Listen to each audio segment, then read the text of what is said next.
How to fix adding media to composition changes composition size in Fusion in Davinci Resolve. To begin, I'm on the Fusion page and I added an image to the media pool.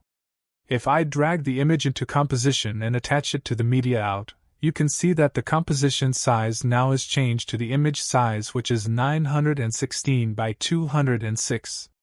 But my timeline is 1920 by 1080, and I want my composition to be in this size too. To fix this problem, click on the right side of the line to detach the media in. Now add a background node and a merge node. First attach the background to merge and then attach media in to merge, and attach merge to media out.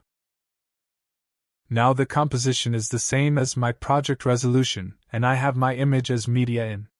Also, you can select the background node and click on the image tab, and you can see the dimensions of the background.